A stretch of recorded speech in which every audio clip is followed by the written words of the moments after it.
some space to settle and connect with what you bring with you. And then the mental bonding process. And here I will use the example of the Dalai Lama. But of course, the important thing is that you call upon mentors which are meaningful for you. If you're a woman, then it might be helpful to invite some women as well. So from the Buddhist tradition, on a more symbolic level, it could be Tara, Vajrayogini. Those of you who are connected with Rubina or Pema Chodron or other teachers. And then also, maybe you have some favorite saints, like Saint Brigitte from Vastena. I don't know if you know about her, but it would be good to know about her. An amazing woman, a mystic. And in the 12th century, she walked alone from Vastena to Santiago Compostela and to Jerusalem and to Rome. And she built that, or she made the plans for that amazing cathedral in Vastena. And she founded the only Catholic monastery where monks and nuns live together. So I don't know if people here have a connection with Mary, probably not, but there could be also someone. So there's enough women to be role models, and of course also the men here might benefit from that. Yes, and then in the end, again, a bit of connecting with a deeper meaning or a deeper purpose, a deeper intention for your life, for today, but also for your life. So, yeah, just check your posture. If you are too tight, you can back up a bit, relax. If you like, you can close your eyes.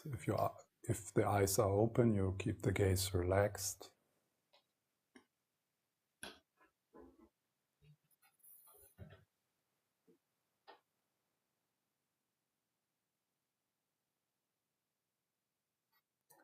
And then just notice what happens when you turn your attention more inside to your body, to the inner weather.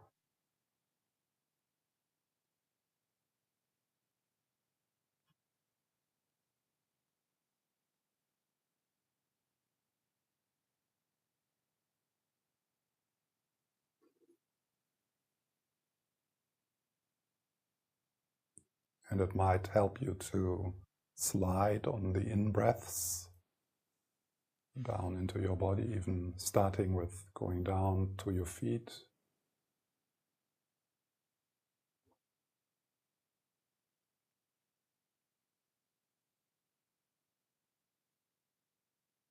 And the hands, the belly.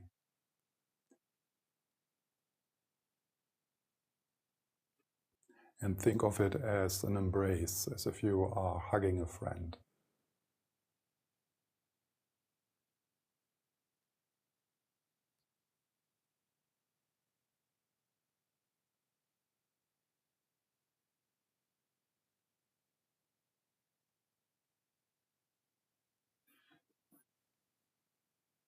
And then in the out-breath, there's a quality of letting go or giving space. So maybe you can release some of the restlessness or attention, some of the effort. Releasing the meditator, the self-improvement projects.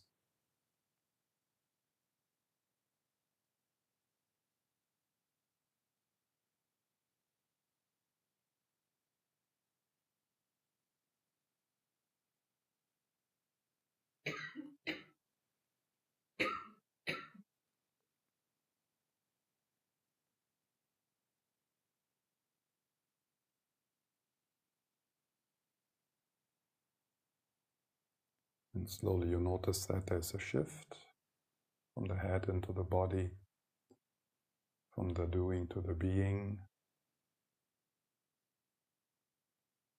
arriving.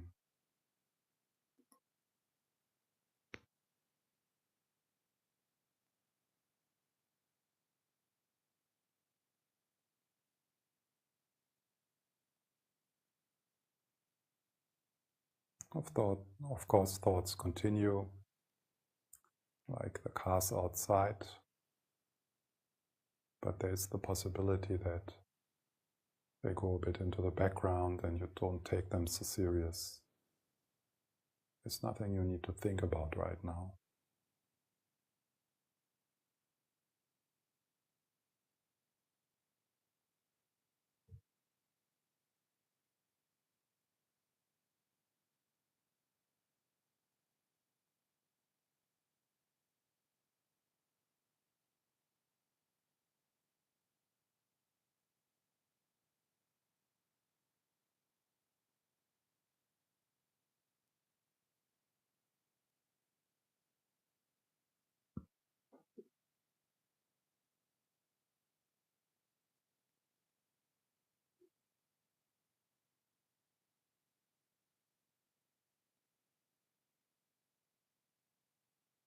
And then if you find yourself entangled in the stream of thinking, it's not a big deal. It's okay. But the possibility is then to gently and without hurry slide back into the felt sense of your body. It might be that what is there is not that great, and what we explore here is what happens if you just let it be. Just let it be okay. This is how you feel right now. It's fine.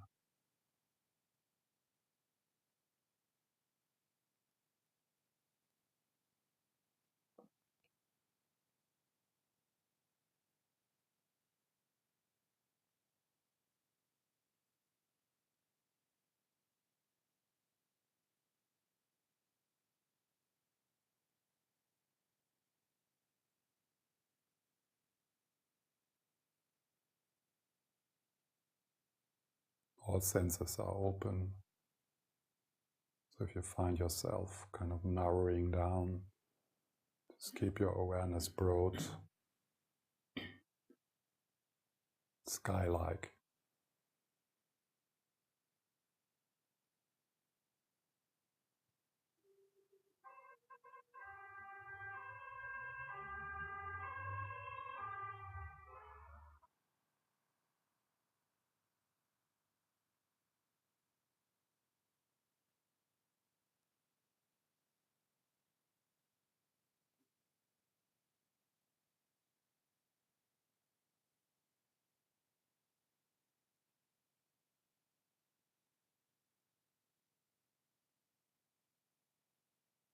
And returning, resting, just being here, not knowing where here is.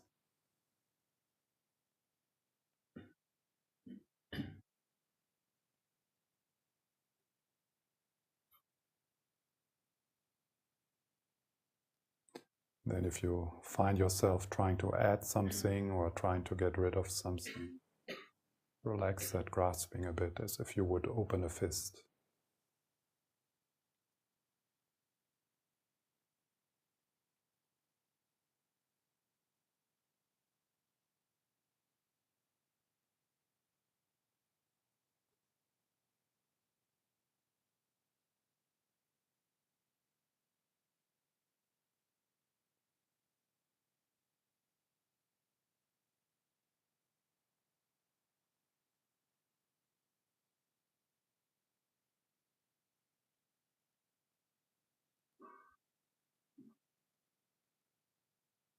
How is it to be here for you just now?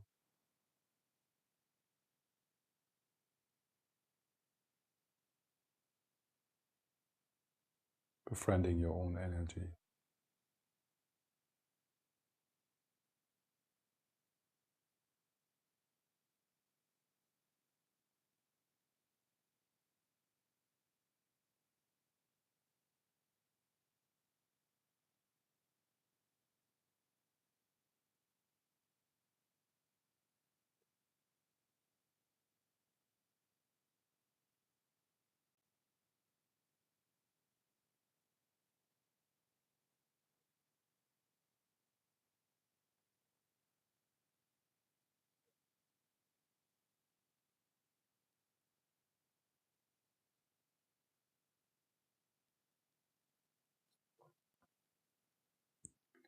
then even if there's a lot of movement in your experience, it could be that you can also appreciate the stillness which we share and which is surrounding and pervading you. Peace is also happening.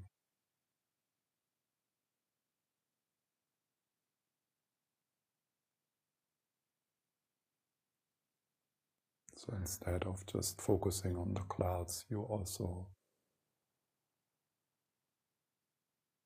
appreciate the sky, the heart like the sky.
And then I invite you to call upon the presence of a mentor,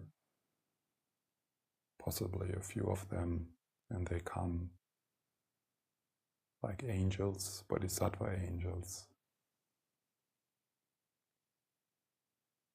And this is an experience like sunrise, the great eastern sun is rising after a night of terror.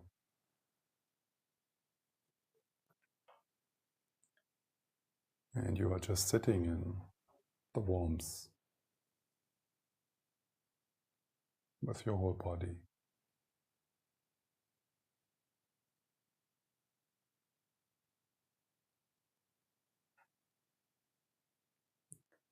You see her eyes and the smile,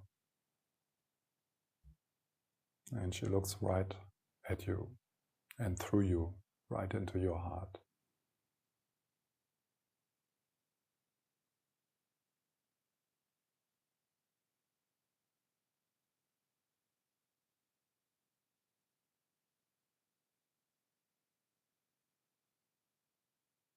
Like taking a bath, a warm bath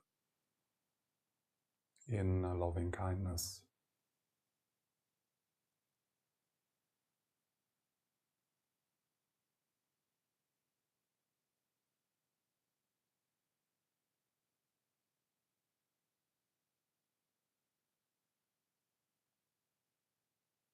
And you feel her courage, her wisdom, her vitality, her love pouring into your body.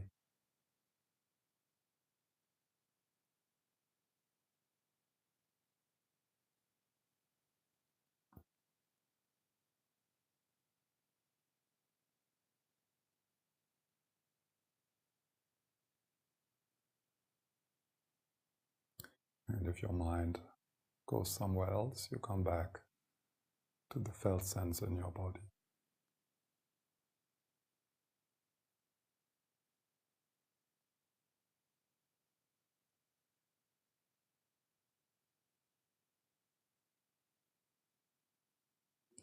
And then she comes closer to you and she puts her hands onto your shoulders. And you feel the warmth and vitality pouring from your shoulders into your chest, down into your root.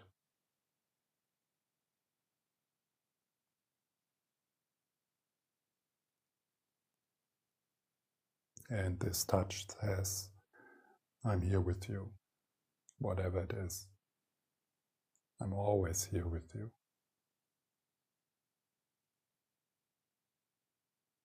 My daughter, my son.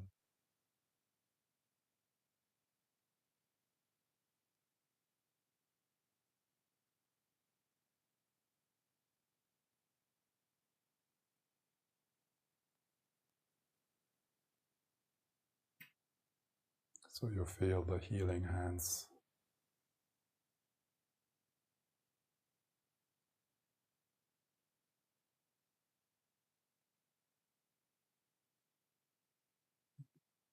You feel her blessings streaming into your body.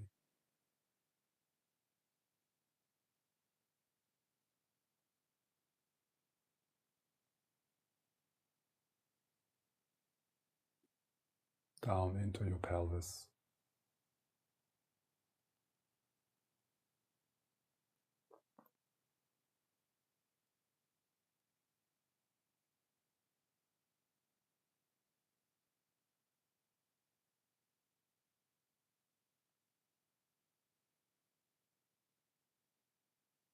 If there's something unresolved in your heart, you just give it into her hands.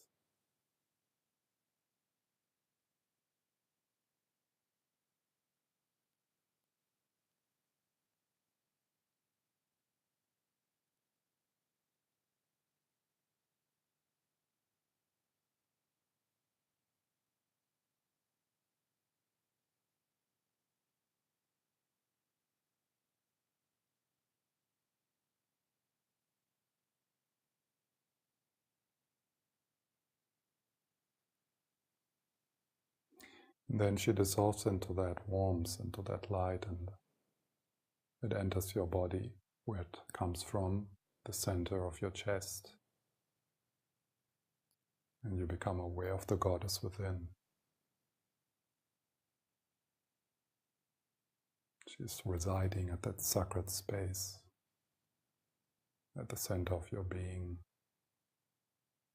She's always there.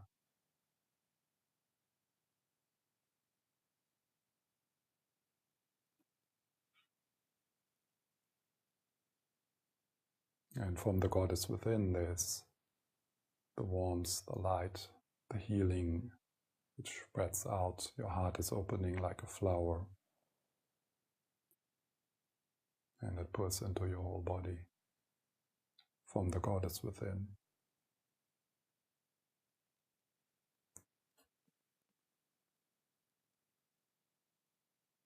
From the Great Mother.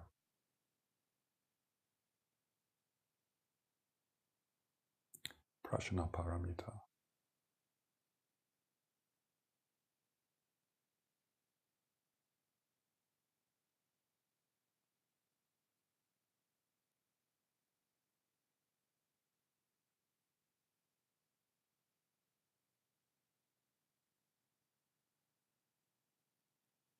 And then the healing light, the warmth, even the scent of the goddess leaves your body.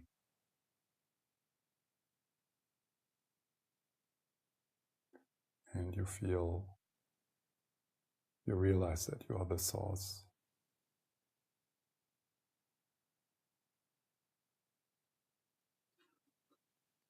The source of care and warmth and courage in your life.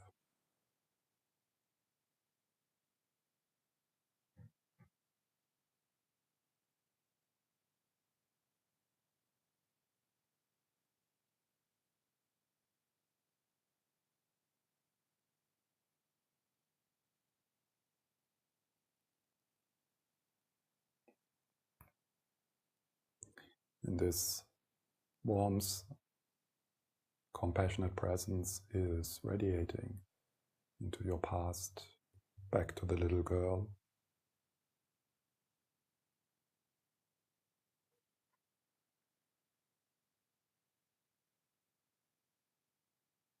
into your present, into all your relationships.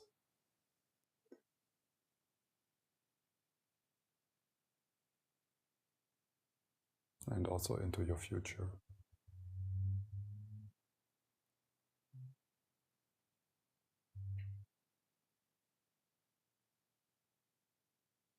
Your whole life is the mandala of the goddess, and you are at the center as the goddess, as the Great Mother.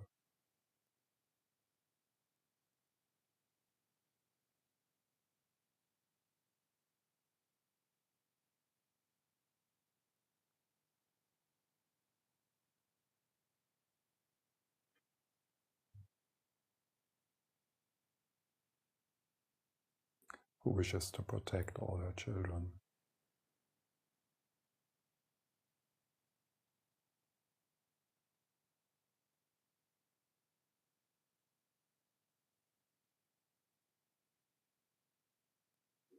See if you can make a little shift of identity from the miserable I,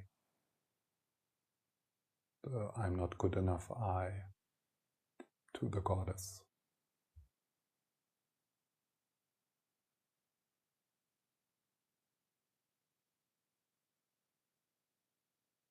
And then the goddess embraces the miserable I.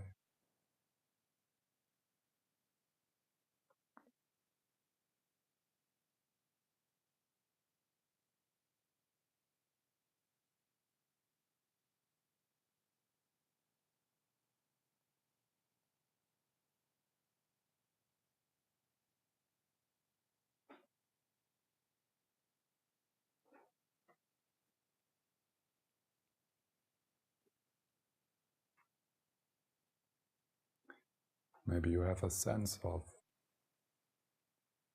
where within you there is more love needed, more attention, something which waits for your loving attention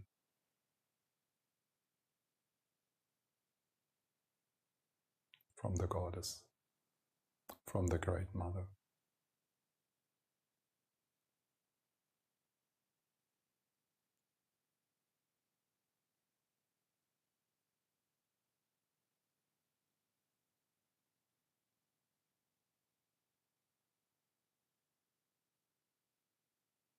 And remind yourself that she is always available, she's always there.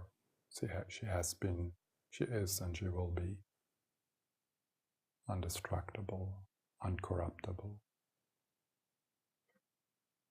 untouchable.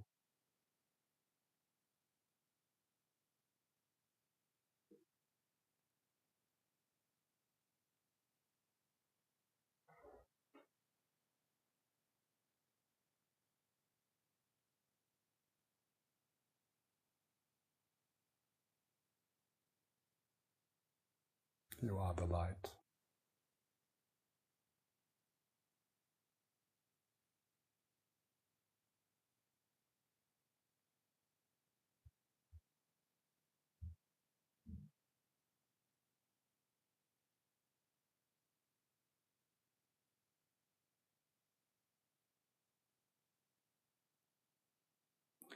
And our heart reaches out to all the men and women who right now are also in the presence of the divine, in temples, in monasteries, in their homes, some in joy, some in despair.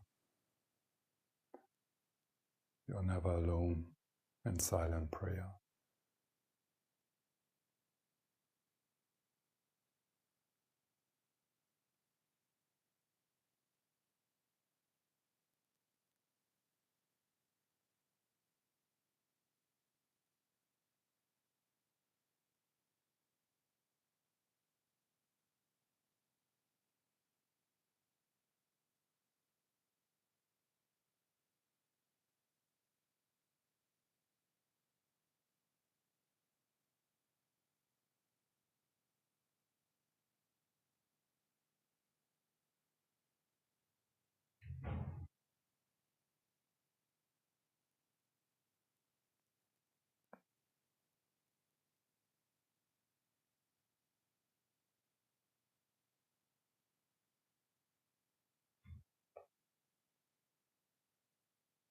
Imagine yourself, see yourself in the next days, in the next weeks and months, to pause and remember the goddess within.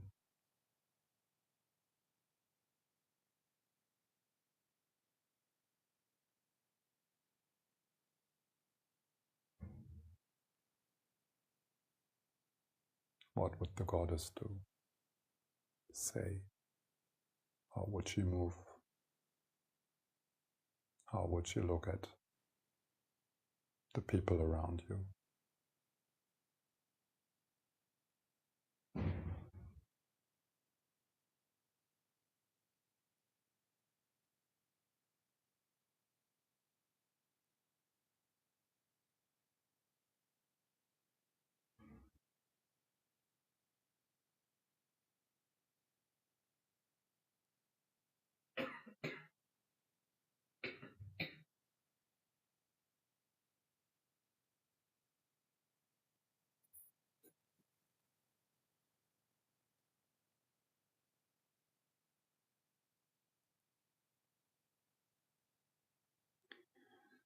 And then maybe being in touch with that source, with the best within you.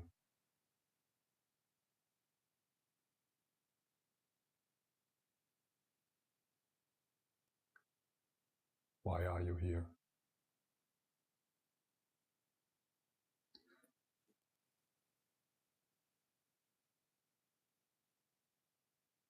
What does she want?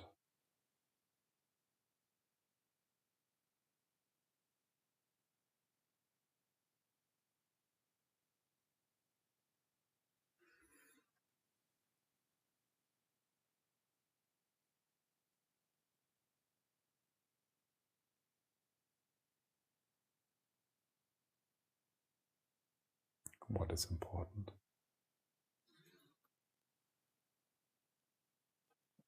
What is the song coming from her?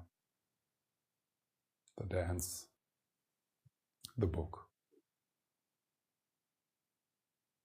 the gesture.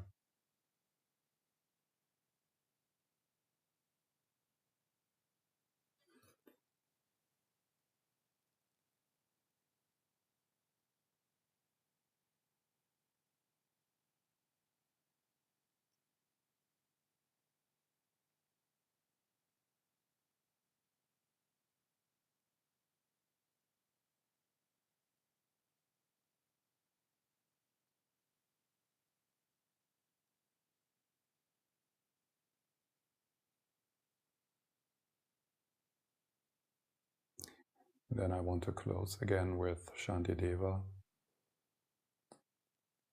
As long as space remains,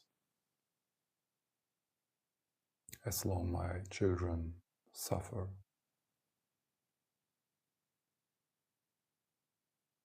I am too will remain.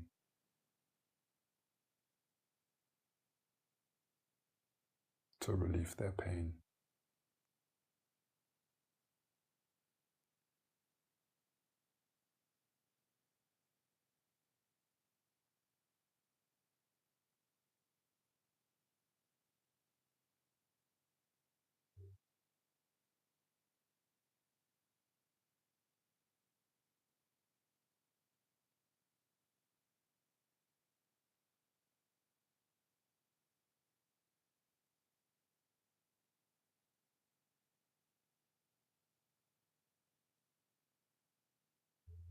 No matter how difficult it is, no matter how long it takes.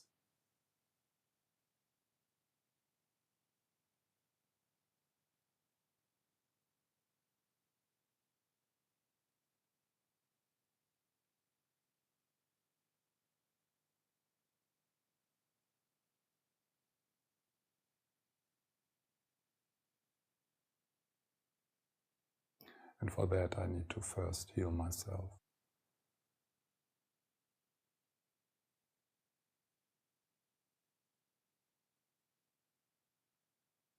Grow up and wake up.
So yesterday we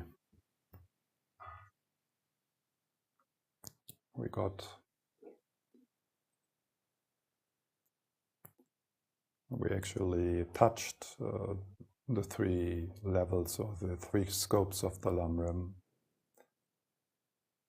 So first we talked about relating to a mentor and also precious human life. We meditated and talked about that. And then death, how death is such a powerful friend, able to bring out the best within us, making our life meaningful. Remembering death helps us to celebrate the aliveness of this moment. And death helps us to find what is important. What are the priorities in my life?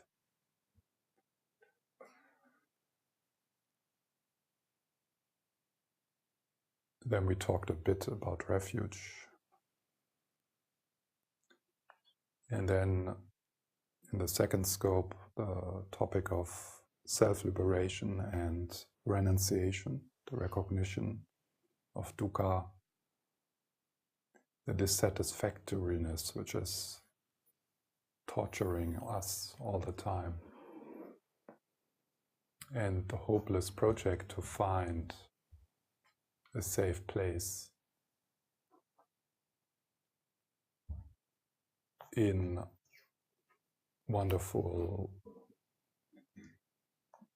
sensory experiences.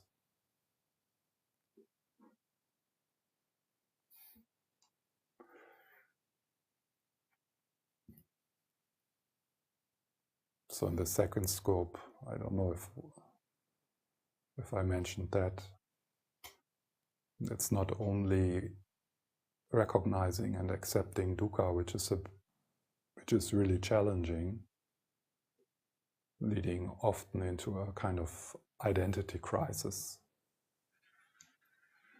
It's hard to admit that quite a lot of the time you put your energy into something which is not reliable, something which will never give you what you're seeking. But then starting to see that there's an alternative, that there is actually a place where you find what you seek and you're already there.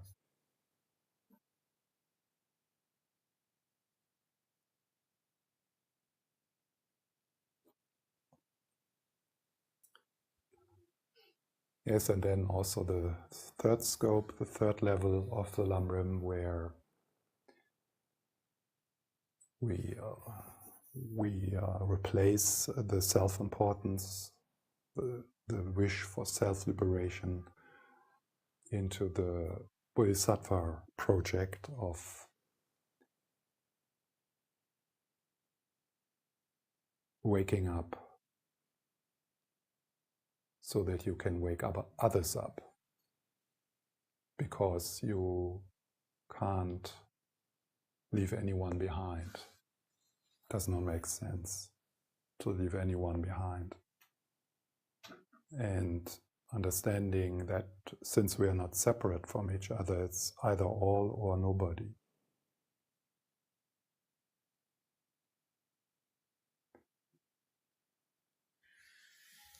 So we pretty much covered the thing. If you haven't studied or read about the Lam-Rim, of course, you wouldn't be able now to see kind of the structure. But that's quite easy to do. There's like charts and which you could find on the internet. So then you could get a kind of, if you need something like that, like a visual structure of the different themes. And then also how to work with these themes. You know? So it's not only the themes, but also how to embody them and how to realize them. So you get also the tools. And some of them we have started to play with them, like the meditation on death or the meditation on precious human life. So this would be two analytical meditations connected with the Lam-Rim. So the Lam-Rim is not about intellectual knowledge, that's maybe where we start with, but it is a sequential description of practices. That's probably one of the really attractive aspects of the Tibetan Buddhist tradition, that you get the tools. Not just, okay, it's good to be compassionate, we all know that, but how can we make baby steps towards that? So you can actually walk a path, and you have guides and pairs, and then you have results if you do it.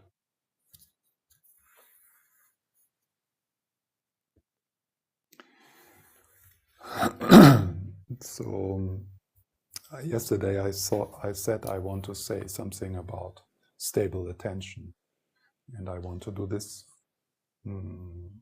before the break, and then after there's time for questions. Also, if you would like me to talk about different topics as the one I have explored, I mean within the Lam-Rim frame. So stable attention.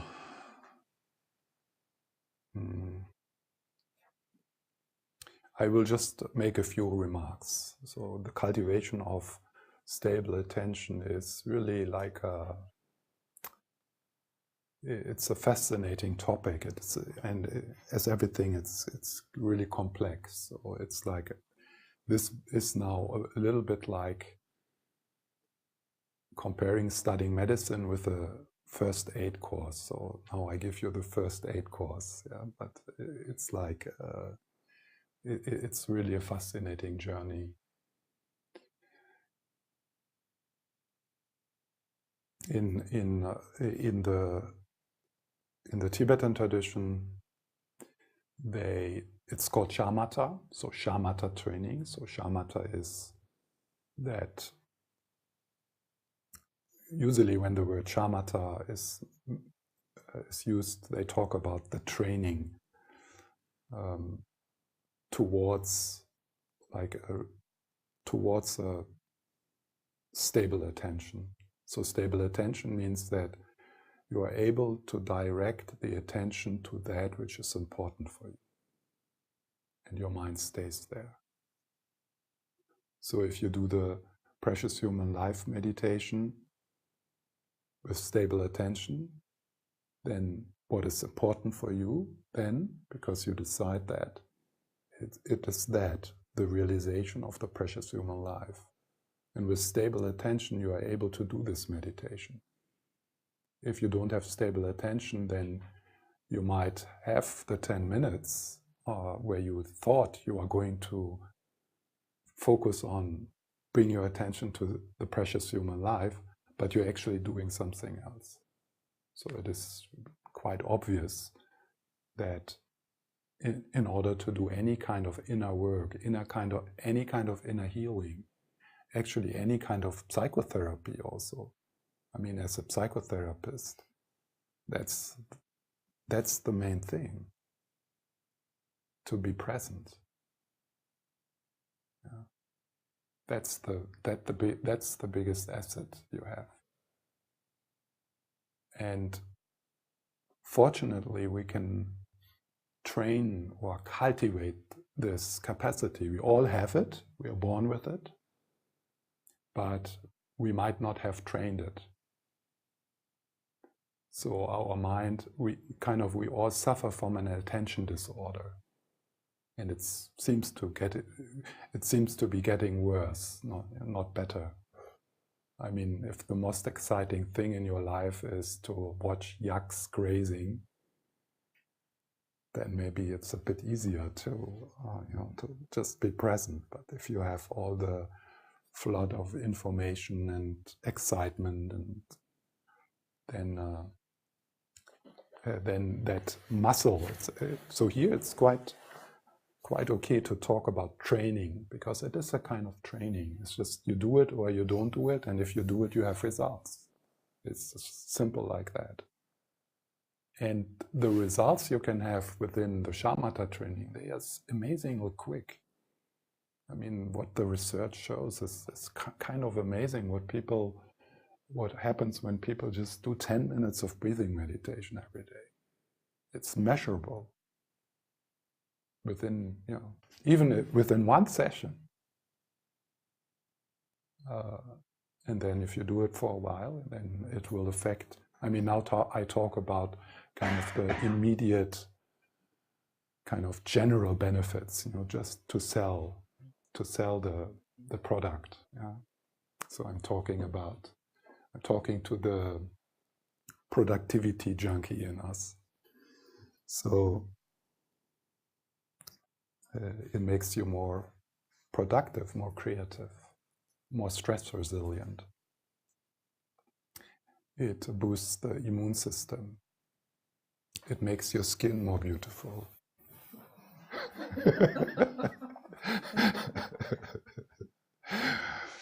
It's if you want to, do weightlifting, it's much better. Your muscle grow much better with less training. You can actually let your muscle grow without the training. Yeah, you can. Just with the mind. Through stable attention. So what I'm saying here is not like, this is, I mean, I could show you one PowerPoint presentation after another. It's like, and it's okay. I mean, you could say, yeah, well, is there not spiritual materialism or something like that? It doesn't matter. You also need to have your ego on the team. The egoic process is still after fame and money and beauty. Take it on. Take that process on. It's a helpful guide. So if you need kind of proofs like that, because you are, you have that aspect, then there's, I guess like 10 books where you can find that kind of information if you need it. Neuroscience. And so, of course, cultivating stable attention because you want to make more money is not, I mean, this is not, that wouldn't be part of the Lam-Rim. Yeah. It's not, it wouldn't see, this is not like a spiritual practice. Yeah. But it's okay to start to sell this to people having the Lam-Rim in mind. I mean, they don't need to know about it. And also for yourself to kind of, to bring you to the cushion, to sell to the productivity junkie in you this research. So that might be that could be helpful to actually do this work. In my experience, the kind of overachievers, leaders, they are the best meditators because they know why they are doing it, and they go for it, and they have results.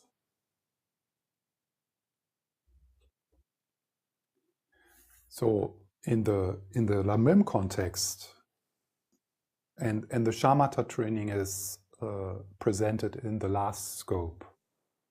And I said yesterday, there's a bit of caution within the Tibetan tradition to have a premature shamatha, which could lead into premature realization of emptiness without having other mental processes in place. So you would be able to bring yourself into a dead end with premature shamatha and realization of emptiness. So that's why in the training, in the progressive training, we first put renunciation into place, we put morality, harmlessness into place, and we put bodhicitta into the place, so that will make you go on and not get stuck in a dead end into the blissful heaven, Buddhist heaven, into one of the what is called absorption or jhanas. But of course, the methods which you apply on the progressive path to get to embody the third scope, they also already need a certain degree of stability. So that's why it's good to, right from the beginning, no matter what your practice is, right from the beginning to make the shamatha training, the cultivation of stable attention, one of the things you do.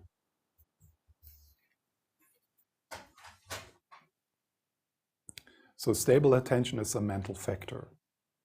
It's described in the teachings from the Abhidharma, the Buddhist psychology, where they describe the different teams. It's like, the different teams, the different processes within your mind in 51 capacities, or 51.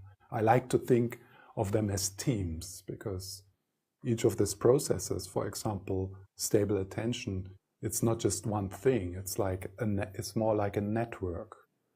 And of course, all these different processes and networks, they are not disconnected from each other. So they are also connected with each other. So it's actually one thing, but conceptually you can kind of divide it a bit and can give the job descriptions of the different teams. So this kind of view on your mind, and a lot of this work of the 51 mental factors or 51 mental teams, they are subconscious, they are pre-conscious. You are not aware of them. They just give their reports to the conscious. Yeah. And that's what appears in your conscious mind. But there's a lot of stuff right now happening in your pre-conscious mind which you are not aware of. They process incredible information right now. And then there's a thought, or then there's an action, then there's an urge, and these are the reports of these different teams. So this view of the mind as a network, it's actually an open system. So I'm not talking about something which in itself is kind of cut off. It's an open system. You can't find the boundaries of it. Yeah? But of course, within that, we can also kind of talk about your mind. Yeah? the part, we can kind of conceptually cut cut out this this part of the interconnected consciousness which we are all part of. So this is helpful, this view. That has many reasons. One is you start to realize that there is no control center. So if that would be the case, then the control center, like the boss, the team of the CEOs of this company could decide, okay, guys, listen. Anger, desire team, you are quiet. No, I mean, he would actually say you are fired, but you are quiet because now the boss has decided what is important is to watch the breath. So, attention team, do your work. Yeah. And some people try to meditate like that. It's so frustrating. It's called concentration. Yeah. And this is not what we're talking not about concentration. Concentration is trying to kind of through control to have a certain outcome, to kind of to direct, to kind of beat attention towards the object. And it's frustrating and tiring, and it's not meditation. But that's what we know. So as beginners, of course, we try to cultivate stable attention through control, through force. And that's why it becomes so unpleasant, because force brings, the teams, they rebel. So there will be a constant conflict between the worry team, like the one who has to give you the information that there's an unpaid bill at home, and your decision, no, I want to watch the breath. And they will just, because they think their work is important, and in a way it is. I mean, they are not bad guys. They want to protect you. Yeah, it's not that they are enemies. So they will just, shout louder. Then they will say. So they send these reports to the conscious mind, and so first they write, oh, there's an unpaid bill. But then if you don't listen, they write, oh, there is an unpaid bill, and that means that you're a failure in life. And then when they write that, yeah. And you are there, and then it creates this tension in the mind. So two teams start to fight with each other. And any kind of inattention, any kind of suppression within this process, within the system, drains you, frustrates you. It's like, meditating. Yeah. So control, force does not work. What does work?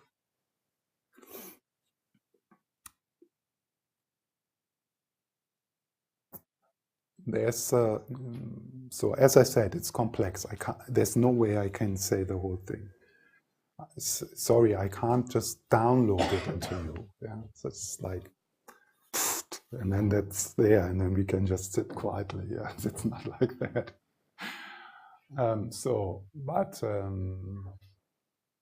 Just a few remarks.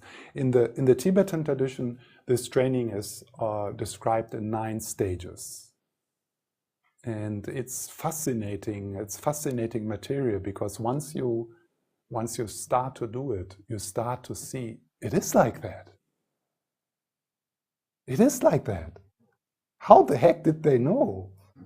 Yeah. It's like they describe your own experience, and they give you the right things at the right moment, at the different stages. And you are like, oh yeah, wow, this is exactly how it is.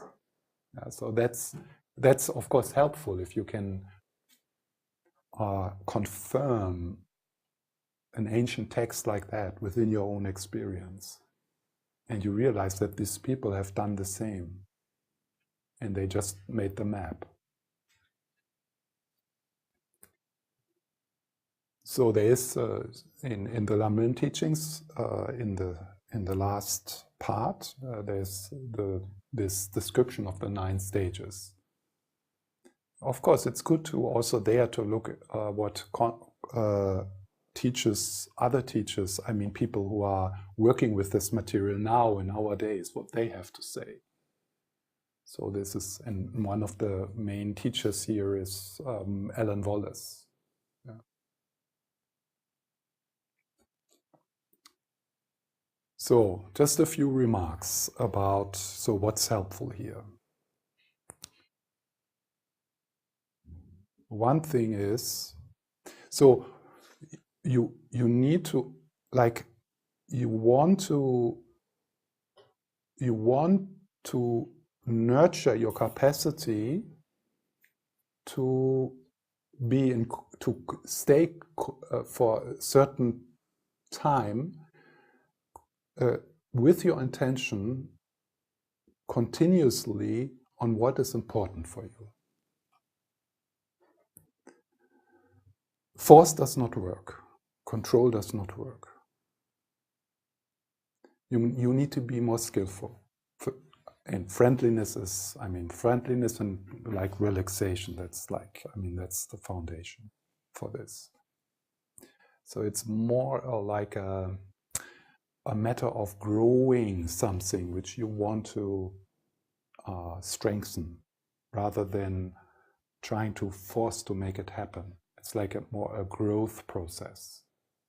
So how can you fertilize that? So how can you nurture one of the teams in a way that they can do their work? And how can you, without throwing them out, because you also need all the other teams and you can't throw them out anyway, how can you convince them to join the project? So how can you reduce the amount of inner wars, of inner struggles? In the teachings, it's called unifying the mind. So so all the teams, they join this project and they add their conscious energy to it. So because that's what you want. You not want to be in contact with what is important to you with a kind of, kind of dull, a kind of consciousness which has no vitality, no clarity.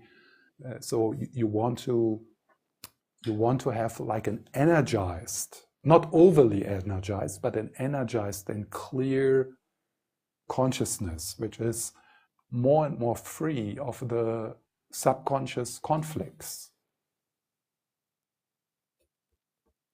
So this is called unifying the mind. In that way, you can see the training of shamatha also as a healing process, a really deep healing process. You could say even, so I wouldn't advertise that, but I can understand that some people would say, actually, the cultivation of shamatha is a sufficient healing process for everything in you, for traumas, for anxiety, depression, and so on. I don't advertise that. I think for us it's not. But I can understand where teachers who say that come from.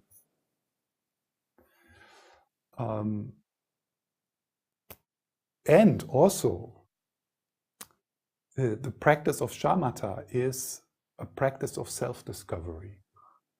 Because in the practice of shamatha, you get to know the different teams. And so you get to know yourself. And when you get to know yourself, you get to know others. Because we're talking about the same. some of the teams in your network, they are slightly different than in my network, but basically it's the same. Yeah.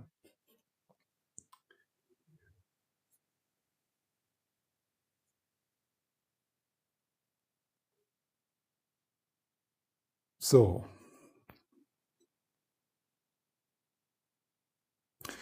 one question is, what is the object you're training this stable attention with? The good news is, it doesn't matter.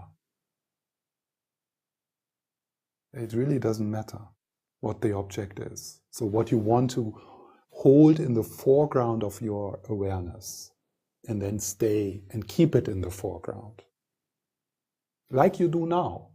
Actually, right now, this team is doing its work.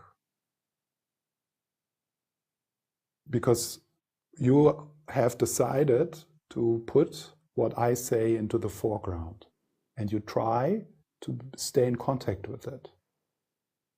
And without training, you are able to do that for about 40% of the time. So I already know that 60% of the things I say will not be heard. Why? Kind of two main things here. On one hand, dullness, which leads into sleepiness. So it's not happening right now. It will happen after the lunch break. So, and I can see it, yeah. So then sometimes I try to say something shocking, like fuck or something like that, or talk about sex, then. So if I ever talk about sex, I will always do it after the lunch break.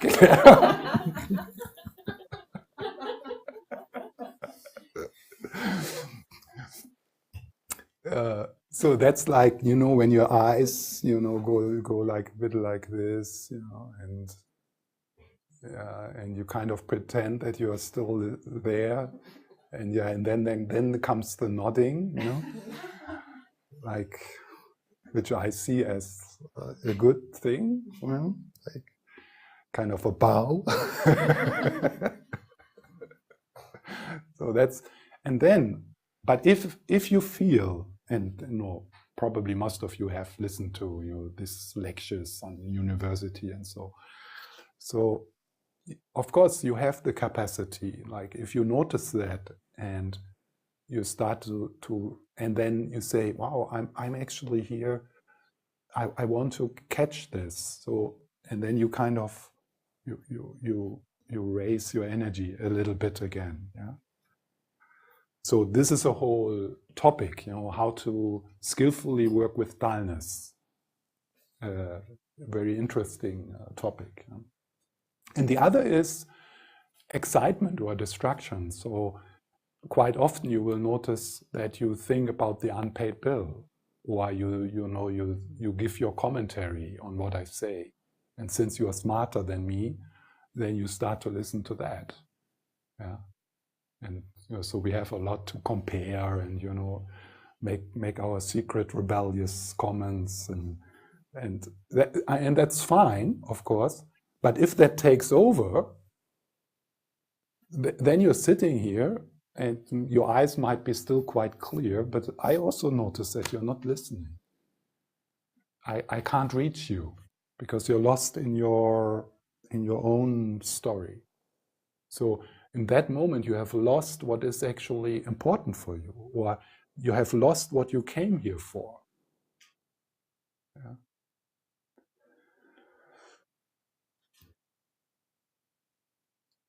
So, I mean, even listening to lectures or reading a book, or listen to an audiobook, it's so helpful to have some degree of stable attention.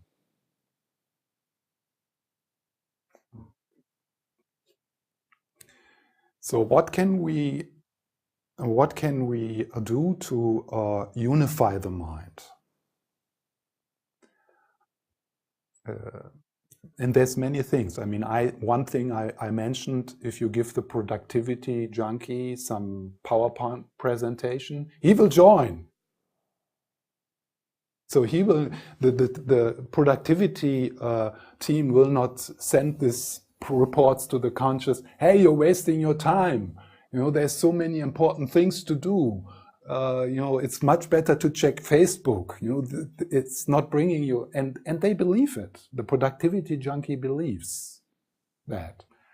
So if you give that productivity team some PowerPoint presentation and they can discuss it with each other, they are going to say at one point, wow, yeah, this is worth it. Let's join that. And then you have reduced that conflict with the productivity team, and they actually offer their energy. So the conscious energy rises, which is available for you to. Of course, it's a good question when I say which is available to you. who the heck I'm talking about? Yeah, so this is just language, because there is no you there. There's not like some supervisor or, you know, someone who owns all these teams. That's the basic mistake we make, which creates so much tension and suffering in our life. That we believe that there's a you having the mind. That you is a fantasy.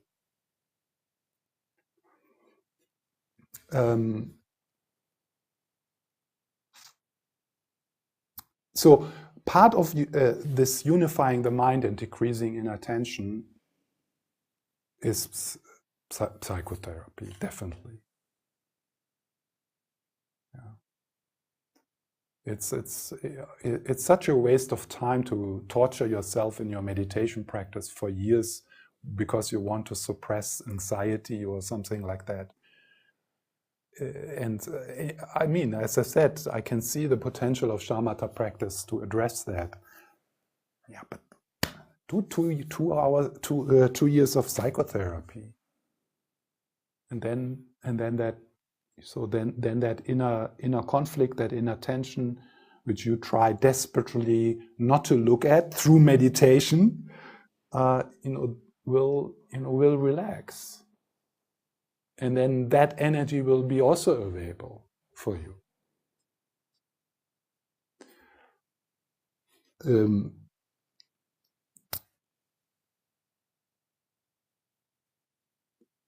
So I mentioned the object. So the object, it doesn't matter. It makes sense for most people to start with like an experience in the body. So many Buddhist tradition suggests the breath. It's not the most helpful object for many people. So so you experiment. What would be the object? It does not need to be a pleasant object, and that's very good news, because there's always something unpleasant in the body. So, and an unpleasant object is sometimes quite good because it's easy to find, and you have the side effect of reducing at least the suffering. Yeah, so maybe not the pain, but the suffering. The way you relate to the pain. I mean, pain is not optional, but suffering is optional. Suffering is something we recreate through the relating to pain. So an unpleasant object is quite helpful. If it's not, like too much, then it would be better to turn to something which is less painful. Not ignoring the pain, but changing your subjective experience of the present moment by paying attention to that which is less painful.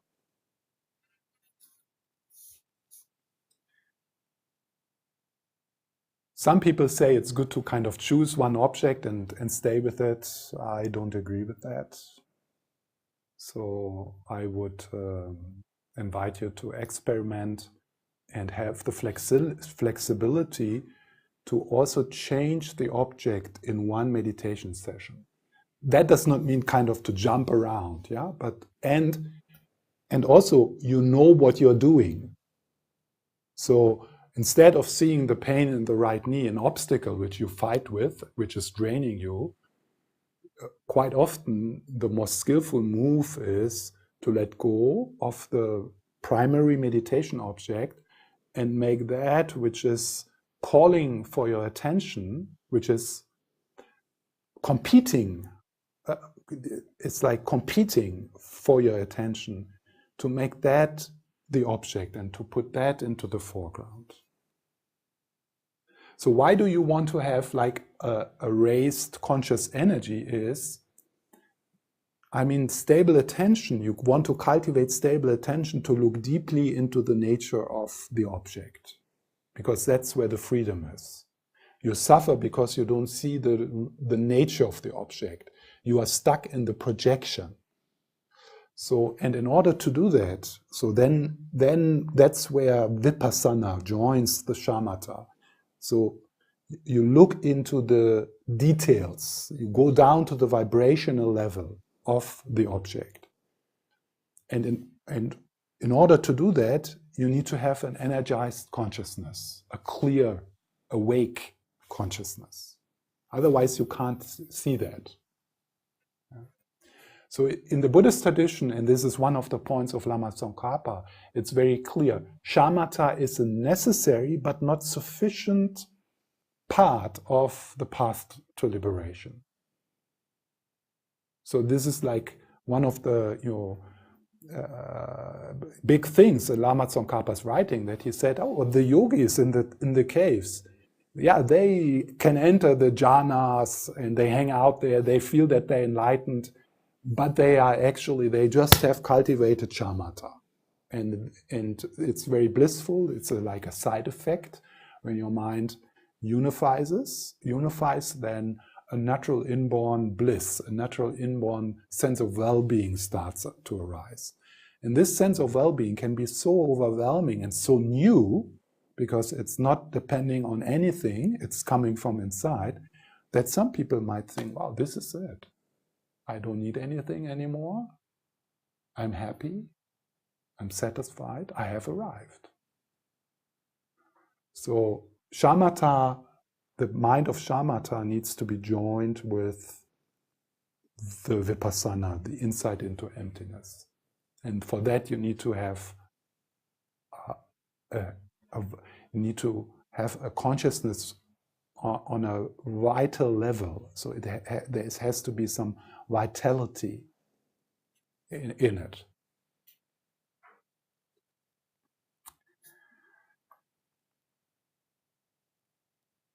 So, a few minutes before the break.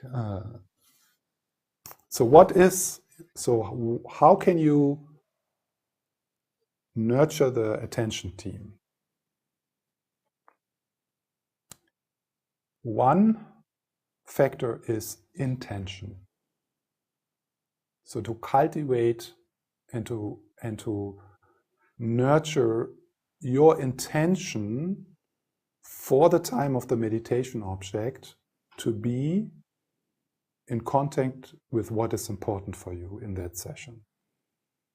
And that intention, like the foundational teachings in the Lam-Rim, they are a lot about nurturing that intention.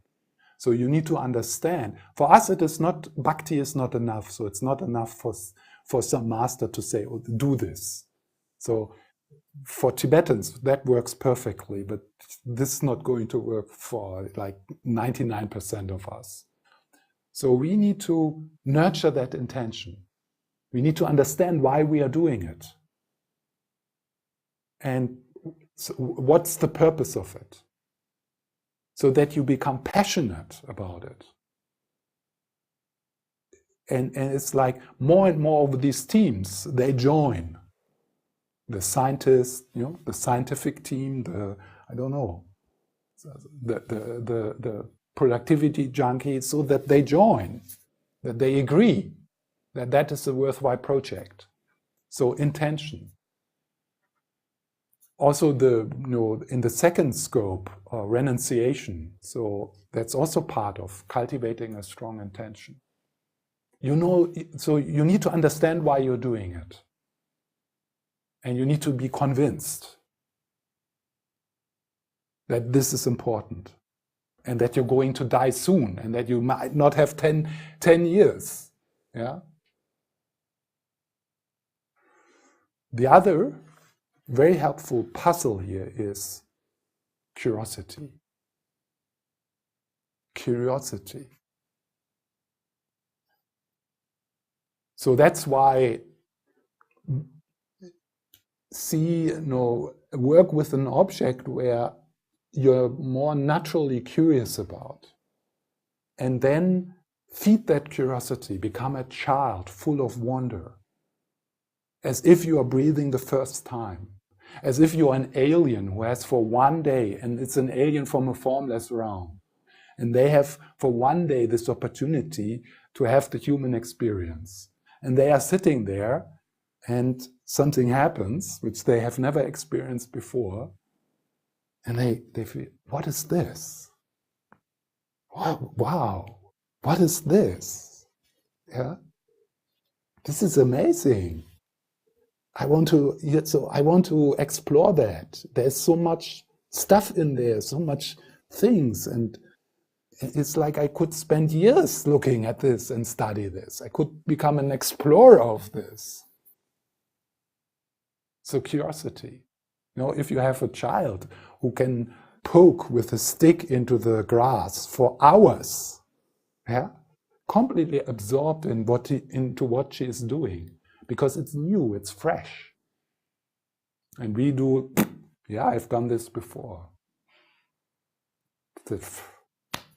What's next? Yeah, what's next? And we all have that. We all have still that awake, curious, playful, wondrous child in us. How can we bring it into this? You need to become more interested into your inner life than anything else. You need to become more interested. You need to become a mind explorer, a consciousness explorer. And then for now, maybe this sounds stupid because there's many aspects of you say, yeah, but what is the world and stuff like this? It's all also consciousness, by the way. But anyway, so it's like, I never understood this. I start to be puzzled about this when I was 15. Why the heck do people spend money to fly to Mallorca if they could do a Jungian workshop? It's like, for me, it was kind of obvious that it's about mind. If I will be ever happy, it's a mental thing. And in order to be less unhappy, I need to work in the mind. Yeah. So that's the curiosity. The 3D show of your mind is much more exciting than any Netflix series. Yeah.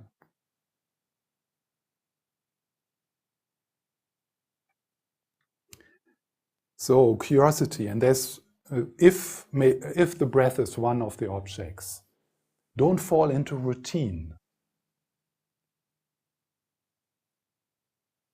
So try to bring new things into it. Listen to new instructions. Put new challenges into the meditation. For example, can you feel the breath in your little finger? Yeah, so that would be like a kind of thing which then, like after 10 years, yeah, breath, boring. Yeah, I do it because I should do it, but it's so boring. So that's not the kind of investigative exploration we need to have in meditation. So So if you have done a lot of breathing meditation, broaden, listen to other traditions who give breathing instructions and become curious again.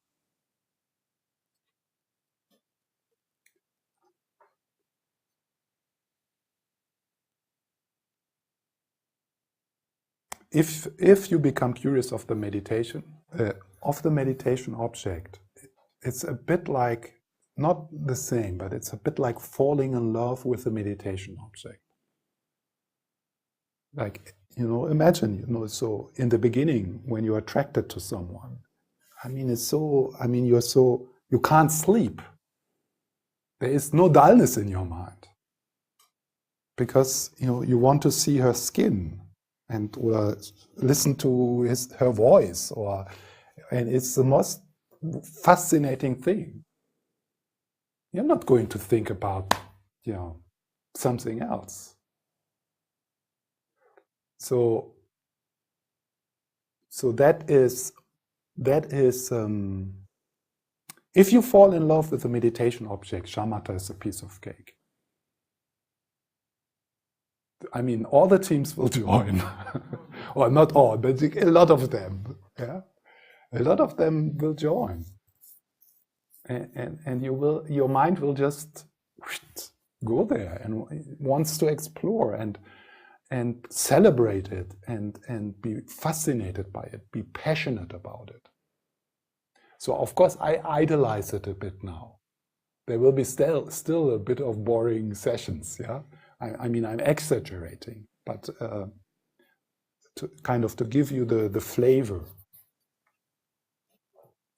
So intention, curiosity, and then the last, and then we have a break, positive reinforcement. So you can't work with control, but you can bring processes you want to have more in the foreground, kind of that they do more of the work. You bring them forth through positive reinforcement. So what that means is, like, instead of being frustrated in a meditation session when you find yourself somewhere else than with the meditation object, you see that moment as a success and you feel satisfied, even if it's only one time in 15 minutes. So that's positive reinforcement. Noticing when something happens, like yesterday I talked about seva, like the movements of your heart. Noticing these little movements, celebrating them, appreciating them, and feeling good about that. If you do the opposite would be, so you feel a movement in your heart, and then you say, shit, I'm so bad in having compassion. I have a heart out of stone. Yeah, there's this little movement, but I want to be a bodhisattva. Yeah. So that's the opposite of positive reinforcement. Do you think you will make the movement in your heart more brave through that? No. That movement in your heart will say, oh, I better don't stick my head out because, I will get. Yeah. The same, a moment when you are aware that you have lost the object, that's a moment of mindfulness, obviously. If you then say, shit, I can't meditate. I'm not even able for 5 minutes to stay on the breath. This is horrible. I'm a failure. There's something wrong with me. That's not how you encourage the attention team.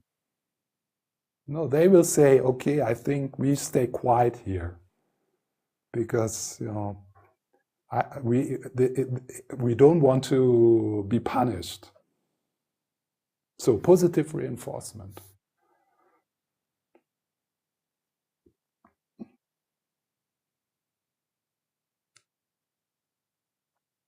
Acknowledging, rejoicing being satisfied with the many moments in your meditation, and they will become more and more because you become aware of them, you appreciate them, where you are connected with the object.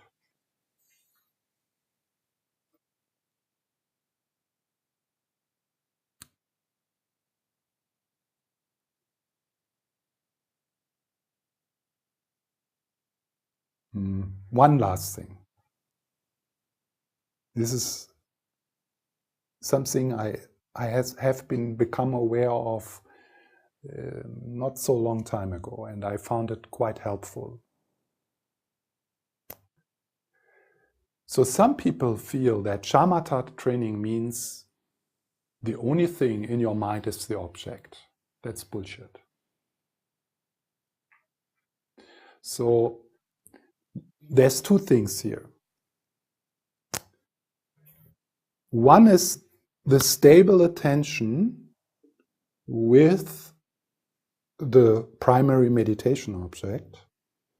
And this stable attention has the capacity of discrimination. So another mental factor joins stable attention, and that is your capacity to see details. And only stable attention can do that. Actually, in the Buddhist psychology, they say, and in my own experience, it seems to be true, you are able to do this only with one object. So at a given moment. So you can have one object, and this can be a small object and a broad object, but you can have one object in the foreground with your stable attention where you can join discriminative awareness. And only stable attention can do that. It might be short, but but there is something else, and that is peripheral attention. And you need to train that as well. So what is peripheral attention? Like if I look at you, so I choose you as my primary meditation object. It's a good object. Yeah, would be easy for me. So I can focus on you, and with that I can explore you deeper. I don't look into your eyes, but that does not mean that I don't see the other teams, the other processes. So there's maybe the unpaid bill, there is the pain in the right knee, there is the breath, yeah? So if the breath is not my object.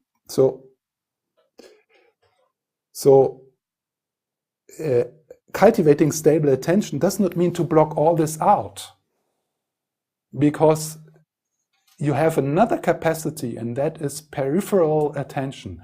But peripheral attention can't see the details. So peripheral attention has a bit of an eye on what's going on else, and that's very useful.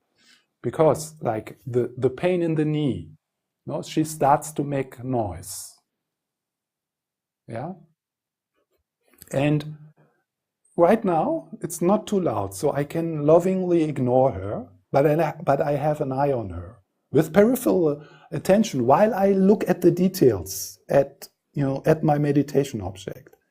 So the pain in the knee, so she competes about my attention. But with curiosity and my intention, I stay with the meditation object. So now some people would say you have to stay there. Choose one object, stick with it. I don't think that's helpful advice, but you can disagree. So because at one point, a very skillful thing is to withdraw my stable attention from you, and you slide into peripheral attention, and I pay attention to the pain in the knee. Yeah? And make that my primary meditation object. And so at that moment, I will not be able to practice vipassana inside there, but I can cultivate stable attention with the pain in the knee and then bring the vipassana thing into this, while my primary object is still there. In the background, you could say, of my awareness and peripheral awareness, hold in peripheral attention, which is a different thing. It's not stable attention, it's a different capacity we have. So, and then at one point, when I do that, a possibility is that she quiets down. I notice, okay, it's okay, she is fine. So then I might decide to go back to my primary meditation object. And I keep her in my primary, as my primary meditation object. So obviously, I mean, it's known how loving awareness is a good medicine for pain. I mean, if she is anxiety, for example, I can actually make a heal. I mean, this can be a healing process. If she is anxiety, she will not shut up. I have to address her at one point. She will continue to interfere with my meditation. And she will shout louder and louder and louder because she knows that I can heal her through my attention. And she will demand it. And if I don't pay attention to her, at one point she will break into my consciousness like hell. Yeah. So this is also for thoughts. You know, some people have this idea they don't practice shamatha because they are thoughts. They can be thoughts like hell. I can still keep you in my primary attention and not be fooled by the thoughts. Of course, then if I'm with peripheral attention, I'm aware of what is going on the conceptual level, it's also easier to handle it, you know, because I can kind of, I know nothing what they have to say is really important. I mean, 99% of it is crap. And for sure, they will not bring me home. None. So I have them kind of in my peripheral attention, and they do their thing. But also, it could be that there's one of the, between 10,000 thoughts, there's sometimes a helpful one. So then also I can kind of make a note. Okay, so, well, this was the creative idea for this year. I have to write it down. Yeah. But all the compulsive, sticky stories, which I have thought thousands of times, and there's no new thing in it, and it's just like, it's so boring, they can just do their thing. And then, of course, slowly, there will be experiences where they really quiet down. Yeah. So that's like when we kind of progress on the, but they slow down, so they quiet down. Yeah. So not because I want to stop them or I have to do something with them, but because they just, they kind of give up. It's just like, okay, we tried it now for 2 years to come onto the plate, to take over the stage. I think we better do something else with our time. Yeah? So they just give up. Yeah? But not because you try to beat them down with a whip. Yeah. Because when you try to beat them down with a whip, they will fight back. It will flare up the other processes. Okay, so now we have a break. And then there's time for questions.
Yeah, now, yeah, yes. Mm.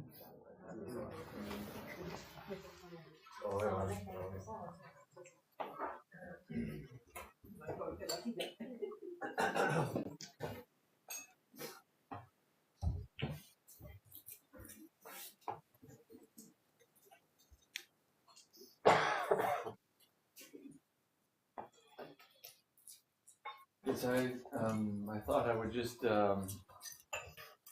do some advertising, I guess. So many of the things Stefan's been talking about, if you want to delve deeper into them, for example, if you're interested in specifically in the Lam-Rim, Kaisa is running a course that we call Discovering Buddhism.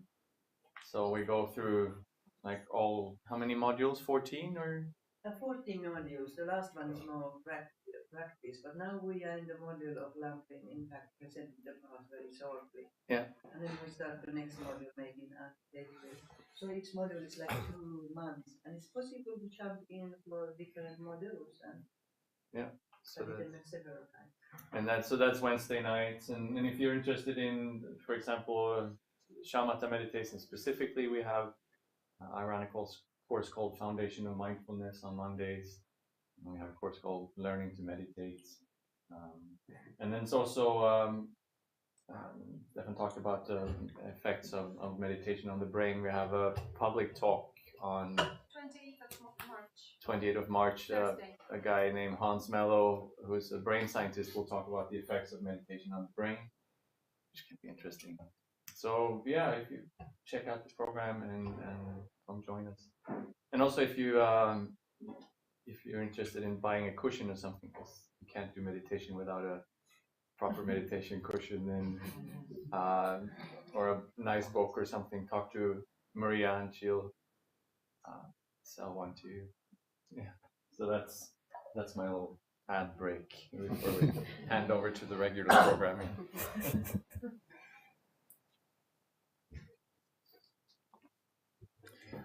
Now I'm going to lead a meditation with some of the points I mentioned before the break.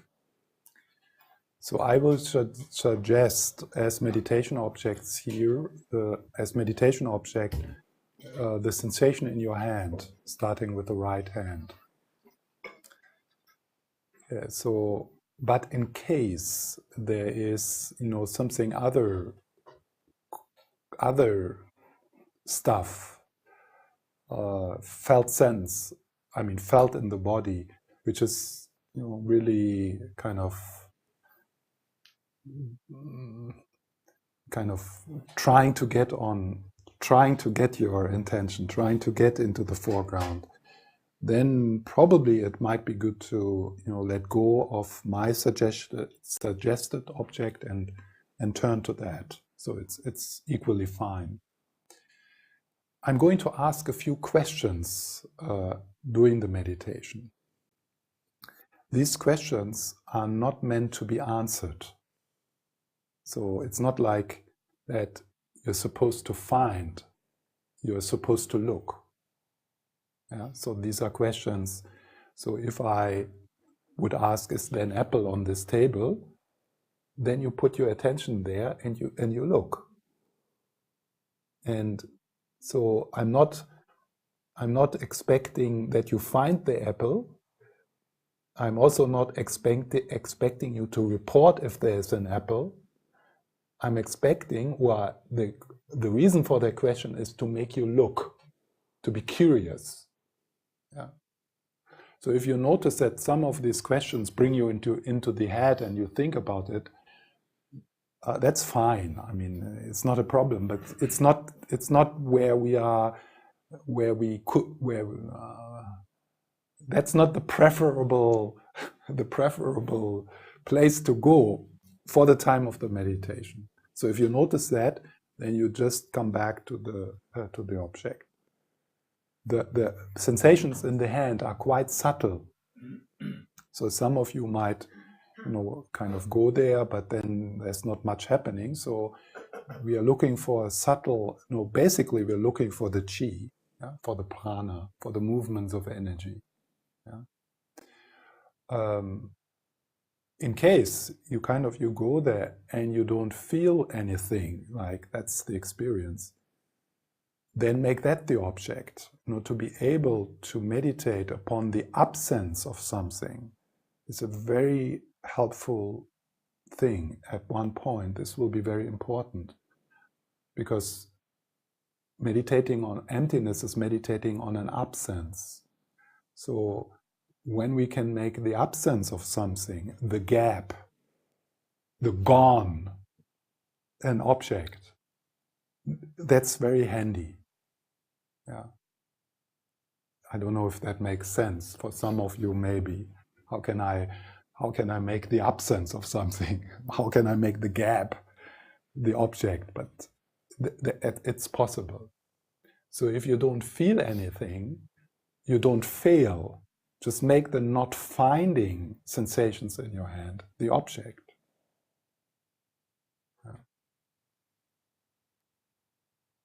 Okay, so let's play a bit, like 15 minutes, 20 minutes. And we can start by adjusting the posture and then shifting. So you start with a broad awareness, kind of first the whole body, but also not excluding the surroundings.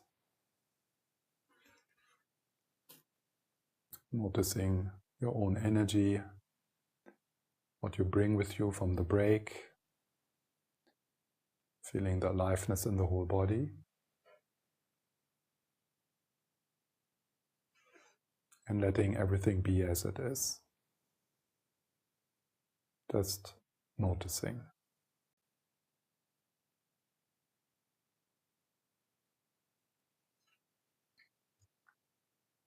As best as possible, you release the stream of thinking into the background, like clouds passing, coming and going.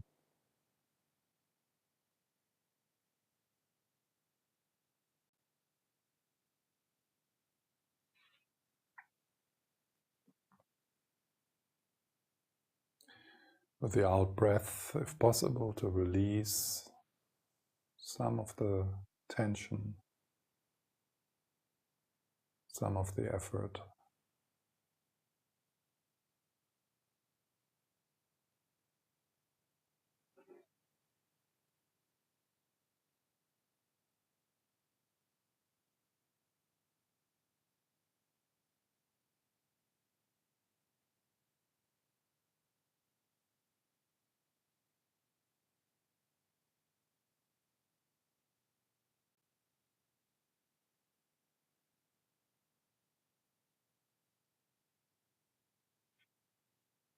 And returning, resting.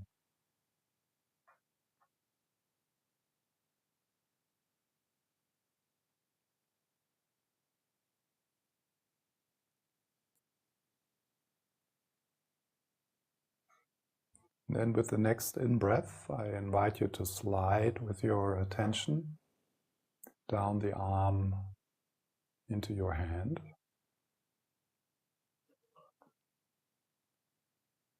The breath can be still there, it's a bit more in peripheral awareness, but it's still there.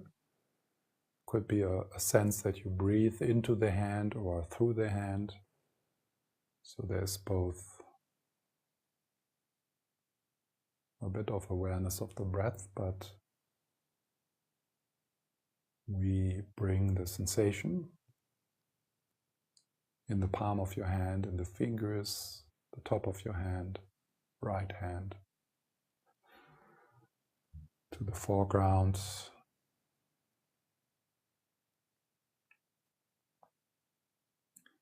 It might help to have a sense of wonder or gratefulness. I have a hand, I can touch people, I can hold things.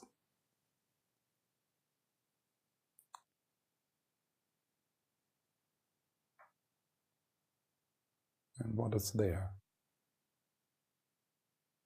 If you notice that you tense, so kind of your breath changes or you have some muscle tensing, then you relax.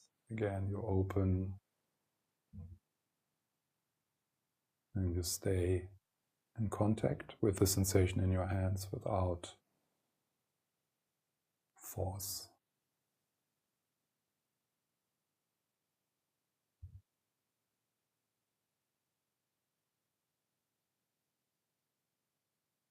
Other things are still happening in peripheral attention.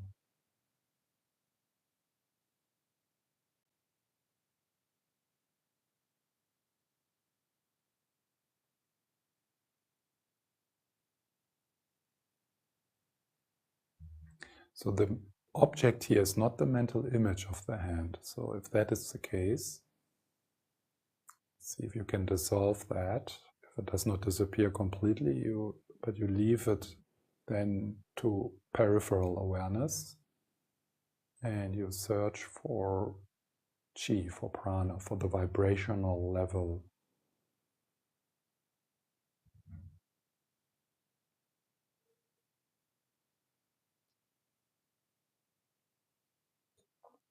There might be a sense that you are up in your head and you're kind of looking down.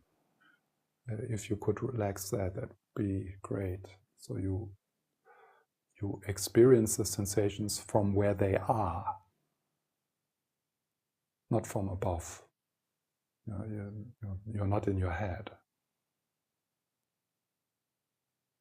You're also in your hand.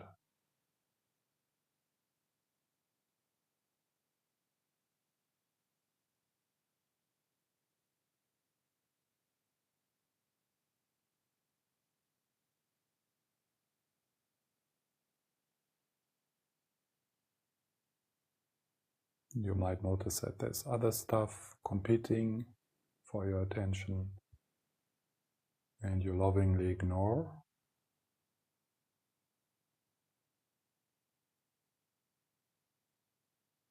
And you keep the sensation in your hand as if it's the most wonderful, fantastic, beautiful thing you ever felt. Maybe you can exaggerate a bit.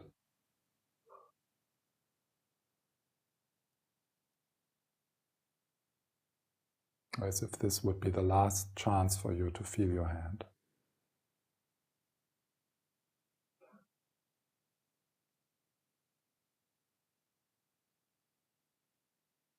With a bit of breath awareness as well.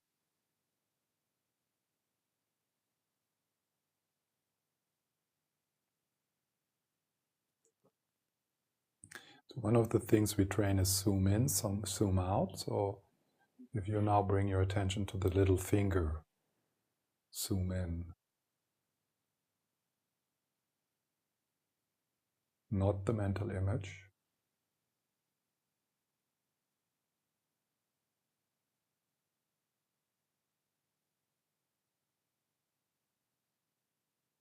Zoom out, back into the whole hand.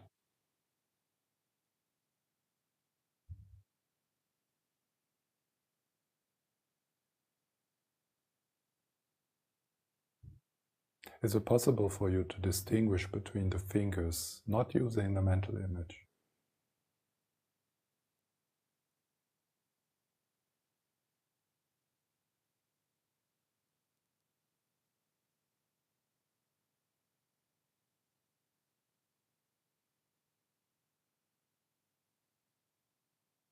Where in your hand are the sensations most distinct?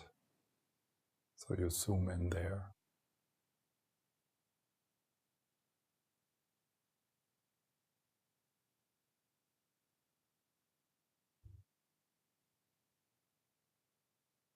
Where in your hand do you feel hardly anything? You zoom in there.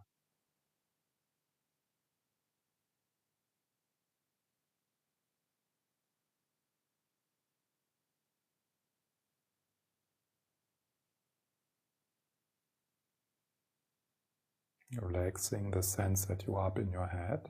You feel the vibration right there where it is, from where it is, from inside.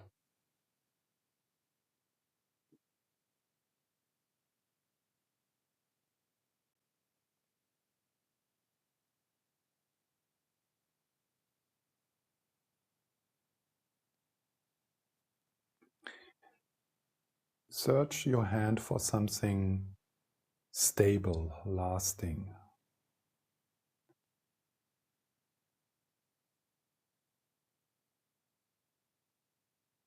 And if you find something, you just zoom in into that.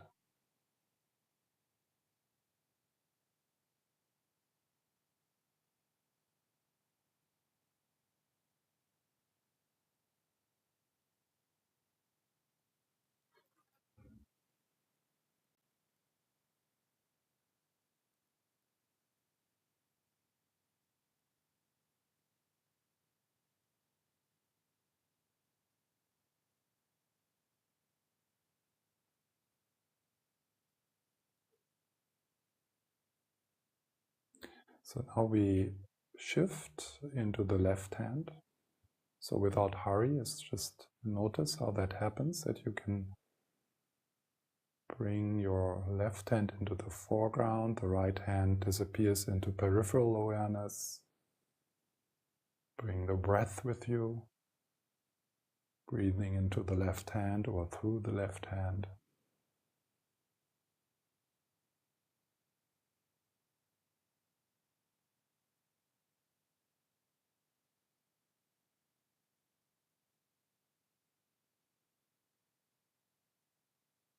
If you tense, you soften. It's tender, gentle, the awareness.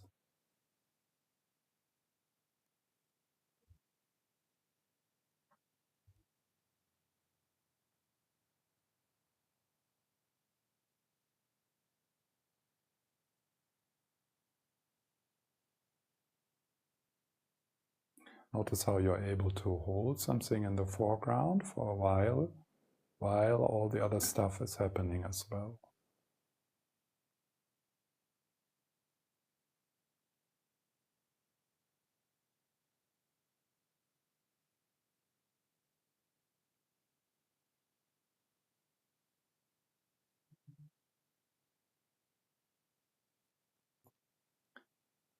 So, and then focus out into both hands at the same time.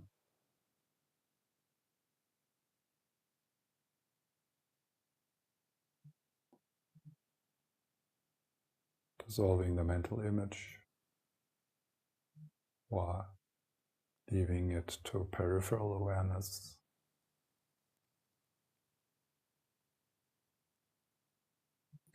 Is there difference between the two hands?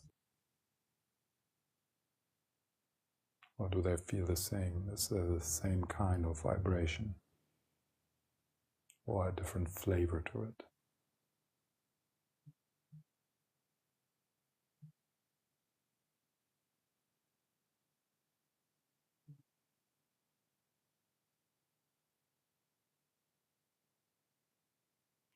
Can you experience the difference of the two hands without a mental image?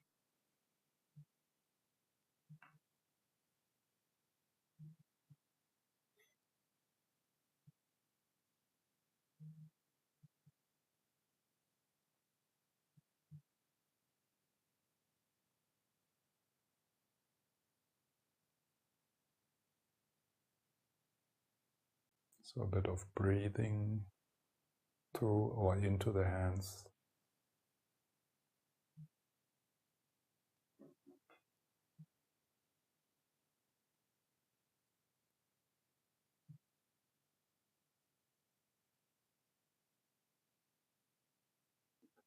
So there's the sensations or the energy, the vibration.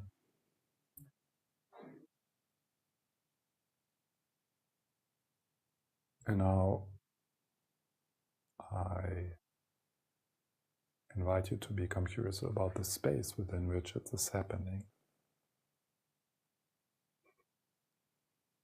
So there's the vibration, but isn't there also presence, space, stillness?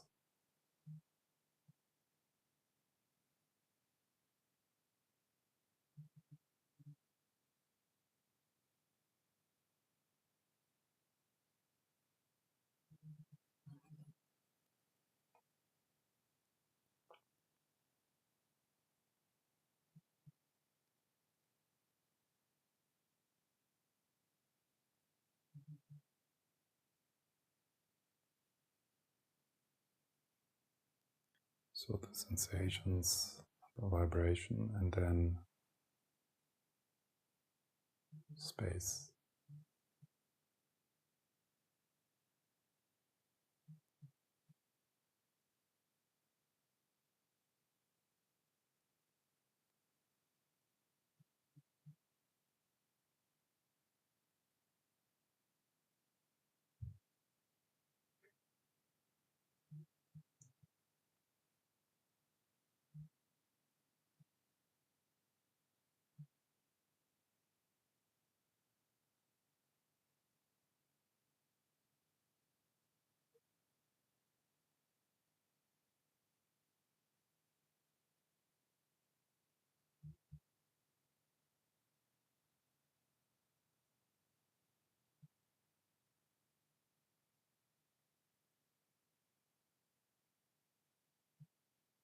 Are there any colors connected with that vibration?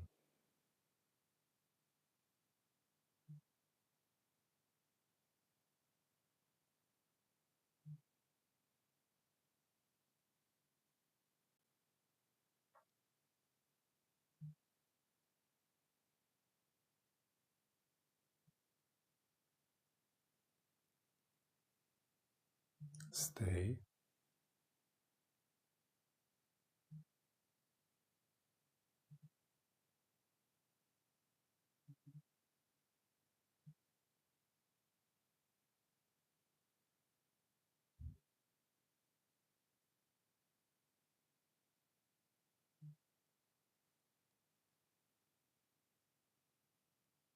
Stay.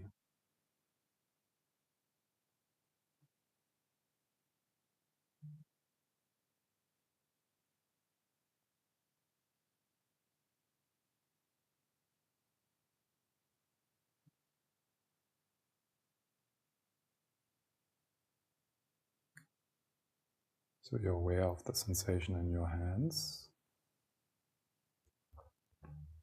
the vibration, the energy.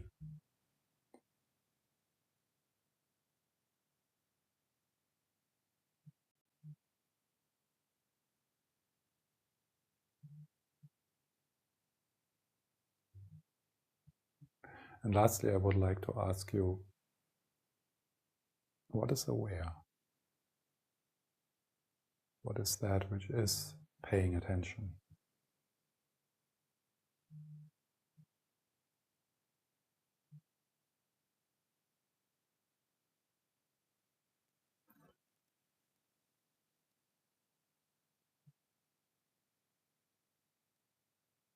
Where's the attention coming from? What's the source of the attention? See if you can look into that. This is the source. Where does it come from?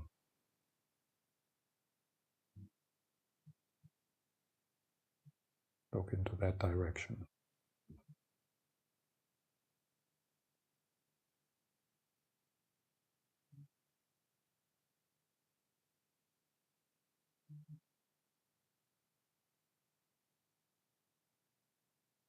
Is the awareness of the sensation and the sensation two different things?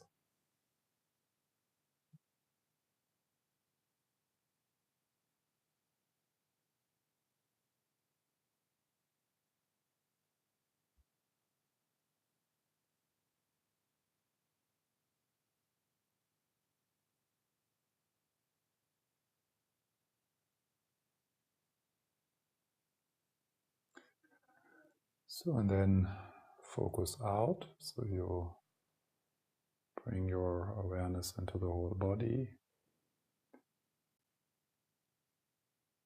into your surroundings. Moment of open, choiceless awareness, panoramic awareness, where you don't focus on something particular, but on the whole field. Sounds, feelings, thoughts, sensations.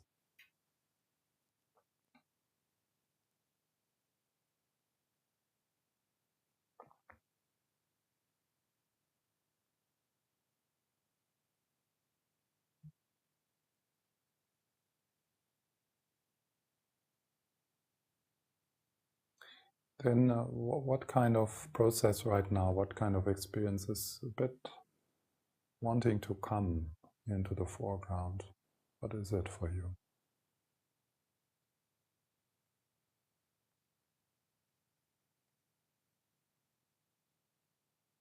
Is it a thought, a story, a sensation in your body, a sound?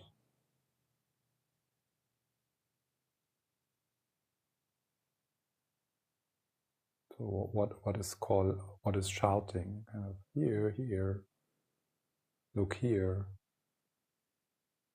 think this, worry about this, judge this.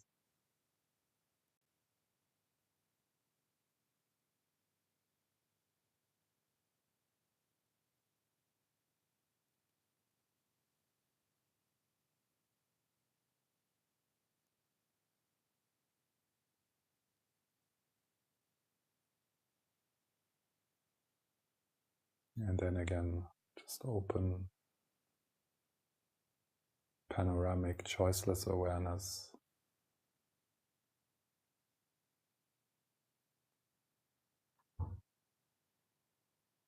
Sounds from outside. My voice. Your breath. It's all happening, coming and going, like a flow,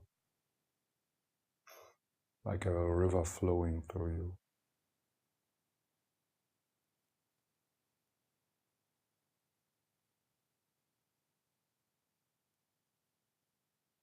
Like clouds in the sky.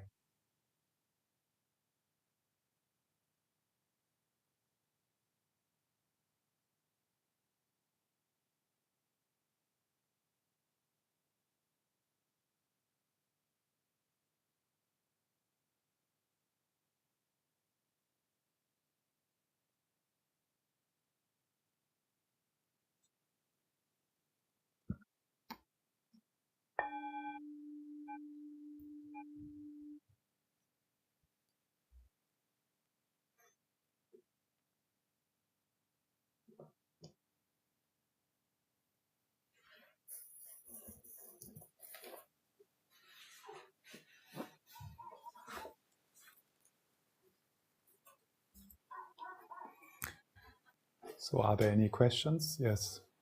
I was wondering if you can say something about shamatha without an object, and maybe the border also to non-meditation or.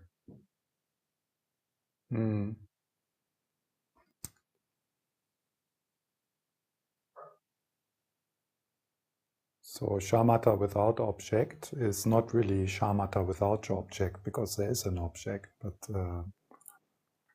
it makes sense too. So usually we start with shamatha with object. So shamatha with object is what we just did. Yeah. There was a bit of, kind of playing with shamatha without object in this guided meditation now. So this kind of what I called choiceless panoramic awareness. So in shamatha without object, you don't focus particular on something, but you focus on the whole field of your experience, including the space within which everything is happening. Without picking, without choosing, without trying to add something, without trying to... So you take your finger off. You take your finger off. No, the kind of manipulating fingers. So it is a bit like, so if you are sitting on a mountaintop, shamatha object would be, so there is an eagle, and you notice the eagle, and then you follow the eagle. And you keep the eagle in the foreground of your awareness. Yeah. And everything else is in peripheral awareness, in peripheral attention. Shamatha object would be, okay, there's the eagle, there's this, there's that, there's my thoughts, there's the sensation in my body, there's the breath, and there's space.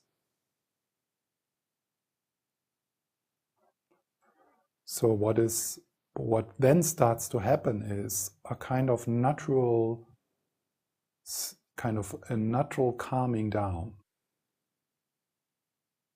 So you find a place of peace without the movement stopping. So you find a place of peace, you calm down, because the grasping relaxes. So it's a practice of non-grasping onto the content of your experience. And you might slide into a state of effortless meditation, of just being.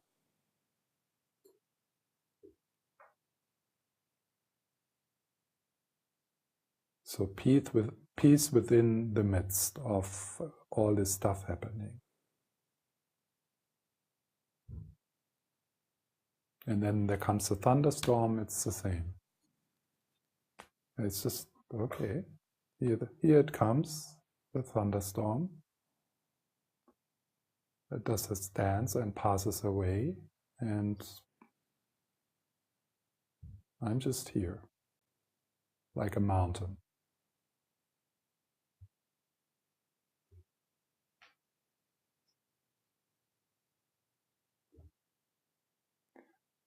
So, and then when you add wisdom into this, then you enter the territory of Mahamudra.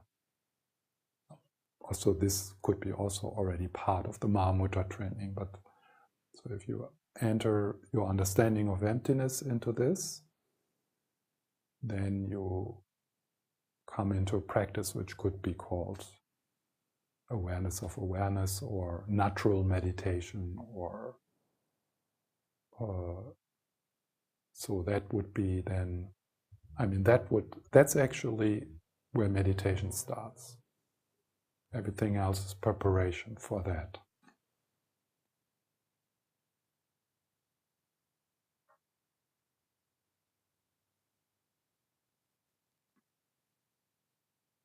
That's it. It's super easy. The problem is if you have not, unless you are, no, there's like Mozarts also in the meditation, on the meditation path. So some people are just like, they hear that once and that's it. They don't need to do anything else. But for most people, it's helpful to start with shamatha with object. You know, like to get a sense of the difference of being entangled in thinking and thinking happening, but you don't get entangled, you don't get carried away. And then also there is a dead end of dullness. So some people who might think they practice kind of choiceless awareness, as one of the names, is debatable, but I just use it anyway. But what they actually do is like a spaced out dullness. And spaced out dullness, in order to be able to recognize spaced out dullness, it's helpful to have some experience with shamatha with object. Spaced out dullness is one of the big problems because it's seductive. So one could assume that many people who think they meditate, they actually benefit from spaced out dullness. Spaced out dullness is not bad. It's good. I mean, let's have more spaced out dullness in our life, you know, on the couch, doing nothing, just looking in the sky, having some meditation music in the background, maybe some incense, you know, smoking some cannabis. It's wonderful, yeah? But don't call it meditation. Call it for what it is and benefit from it. But if you're sitting there with meditation music and you kind of, oh, it feels so good, like this, that's not bad, but it's not meditation. It's something else.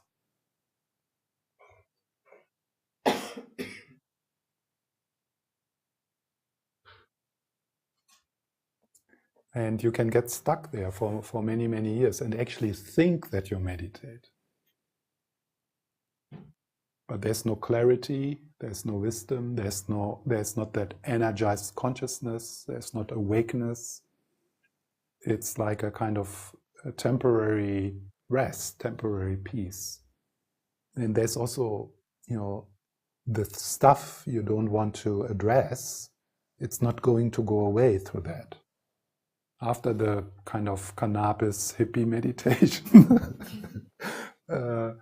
you still have to address it. It's fine. It's good. I mean, take rests and do this kind of stuff. But you have to do the work anyway. Nothing will go away through spaced out dullness, or nothing will heal within your pre-conscious mind through spaced out dullness. Yes. In our Mahayana tradition, it doesn't matter if it's Tibetan or Zen, Korean or Chan,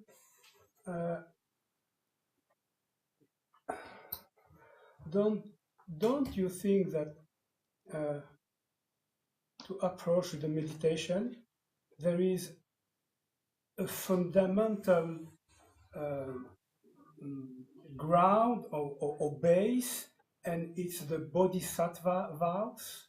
Otherwise, it could be, like you say, new age thing. Yeah. And I think it's essential for the reason why we practice. Absolutely, yes. And to remind constantly, even many times a day. Yes. Even during a meditation. Yeah. So. Yeah. And even for us as lay people. Absolutely. I mean, that's why I started like that this morning.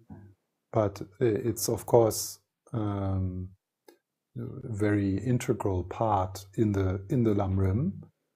Here it comes in the end, but actually, in one way, from the Mahayana point of view, you also practice the lower, the first scope and the second scope already with the attention of bodhicitta. So you develop renunciation already with the intention of bodhicitta. So this is, you actually enter the Lam-Rim with some sort of wish, or some sort of bodhisattva vow.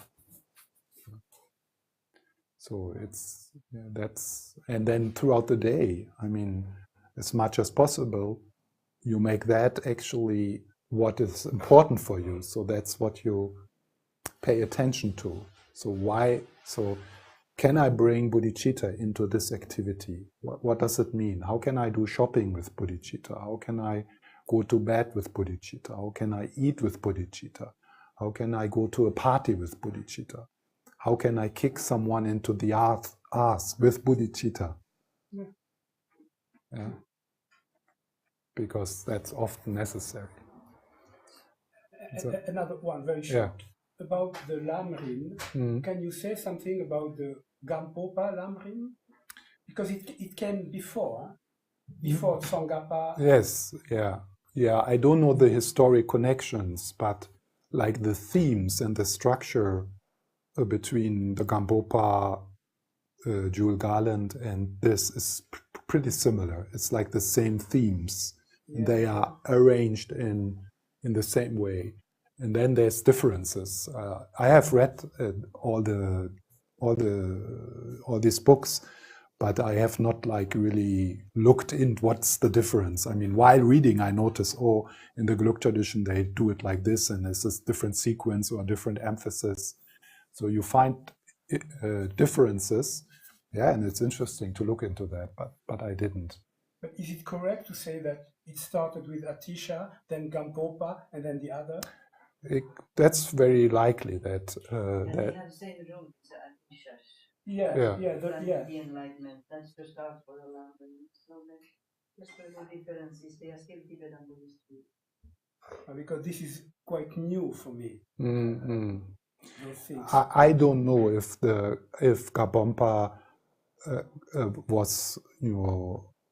was coming from Atisha's lineage, because like the different Tibetan lineages, they trace themselves back also to different Indian masters. Yeah. So there is, of course, there is like some people appear in all the four lineages, but there's some kind of specific people. But I guess Lama Tsongkhapa read the Jewel Garland. Yeah. Okay, so let's have a break until 1:15.